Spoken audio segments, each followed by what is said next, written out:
ఒక్కసారి కొమ్మూరి గోల్డ్ కి కాల్ చేయండి. తాకట్లో ఉన్న మీ బంగారాన్ని విడిపించి మార్కెట్ ప్రైస్ కి వాళ్ళు కొనుక్కుని మిగతా డబ్బులు మీకు ఇచ్చేస్తారు. హాయ్, వెల్కమ్ టు మన టీవీ. మన టీవీ మన కోసం. కాంగ్రెస్ హనుమంతుడికి పవర్ సంజీవని దొరకదా?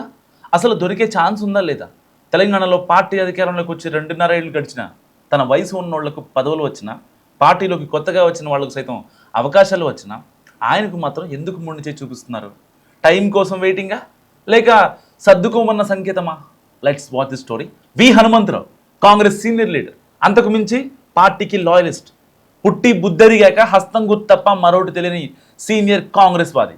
ఒక రకంగా చెప్పాలంటే గాంధీ ఫ్యామిలీ అంటే పిచ్చి.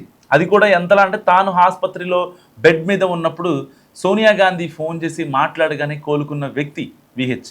అలాంటి నాయకుడు ఈసారి పార్టీ అధికారంలోకి వచ్చాక ఏదో ఒక పదవి వస్తుందని ఆశించారు. అయినా 2.5 ఏళ్ళు గడిచిపోయినా కనీసం ఆ వాసన కూడా రాకపోవడంతో ఇక ఛాన్స్ వస్తుందో రాదోనన్న నైరాశ్యం పెరుగుతుంది ఆయనలో. చాలామంది జంపింగ్ జపాంగులు ఉన్న పార్టీకి పవర్ లేనప్పుడు కష్టకాలంలో కూడా 3 రంగుల జెండా కిందే ఉన్నారు ఆయన. ఆరోగ్యం సహకరించుకున్నా నిత్యం ఏదో ఒక చోట కాంగ్రెస్ కోసం ఏదో ఒక పని చేస్తూనే ఉంటారు హనుమంతరావు. పిసిసి అధ్యక్షుడు అవ్వకముందు రేవంత్ రెడ్డిని వ్యతిరేకించిన, ఒకసారి ఆయన్ని నియమిస్తూ పార్టీ నిర్ణయం తర్వాత దానికే కట్టుబడి రేవంత్కు అనుకూలంగా పనిచేశారు ఆయన. దీన్ని బట్టే అధిష్టానం నిర్ణయాన్ని ఎంతలా గౌరవిస్తారో అర్థం చేసుకోవచ్చు అని అంటారు రాజకీయ పరిశీలకులు. అలాంటి సీనియర్కు ఇప్పుడు పార్టీ అధికారంలో ఉన్న ఎలాంటి పదవి దక్కలేదన్న ఫీలింగ్ గాంధీ భవన్లో చాలామందికి ఉందట.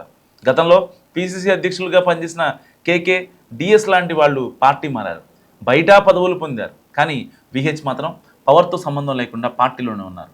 బయటకు వెళ్ళిన నేతలు మళ్ళీ కాంగ్రెస్లోకి వచ్చారు, పదవులు కూడా పొందారు. వాళ్ళకి కాదు, వాళ్ళ పిల్లలకు కూడా పోస్టులు వచ్చాయి. కానీ విహెచ్కు రాకపోగా ఆయన ఇప్పటికీ పార్టీ కోసం తప్పిస్తూనే ఉన్నట్టు చెప్పుకుంటారు. ఎక్కడి దాకా ఎందుకు, తాజాగా ఢిల్లీలో రాహుల్ గాంధీని కలిశారు హనుమంతరావు. ఆ విషయాన్ని చెప్పుకుంటూ తెగ మురిసిపోతున్నారట ఆయన. రాహుల్ గాంధీని కలిసా, ఓబీసీ గురించి మాట్లాడంటూ గొప్పగా చెప్పుకుంటున్నారు. అదే ఆయనకు ఎనర్జీ లాగా పనిచేస్తుందన్నది పార్టీలో ఉన్న అభిప్రాయం. ఎన్నికలకు ముందు పార్టీలకు వచ్చిన వాళ్ళు పదవులు పొందారు, తర్వాత వచ్చిన వాళ్లకు ఏదో ఒక పదవులు దక్కాయి. కానీ కురువృద్ధుడు విహెచ్ మాత్రం అలాగే ఉండిపోయారంటూ చర్చ జరుగుతుంది కాంగ్రెస్లో.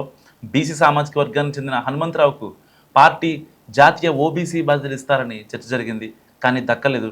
దీంతో ఇప్పుడు రాష్ట్ర ప్రభుత్వంలో ఆయనకు ఏదైనా అవకాశం ఇస్తారా, లేదంటే ఏదో ఒక సభలో సభ్యుడిగా ఛాన్స్ ఉంటుందా అన్నది చూడాలంటున్నారు. సో మరి రాజ్యసభ ఎన్నికల సమయంలో జగ్గారెడ్డి లాంటి నేతలు విహెచ్కి అవకాశం ఇవ్వాలని అధిష్టానాన్ని కోరారు, కానీ వర్కౌట్ అవ్వలేదు.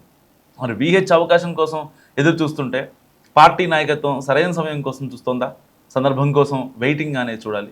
ఆ శ్రీరాముడికి హనుమంతుడు ఎంత విధేయంగా ఉన్నాడో ఈ హనుమంతు కూడా కాంగ్రెస్గా అంతే లాయల్గా ఉన్నారని, మరి ఆయనకు సంజీవని దొరుకుతుందో లేదో చూడాలంటున్నారు రాజకీయ పరిశీలకులు.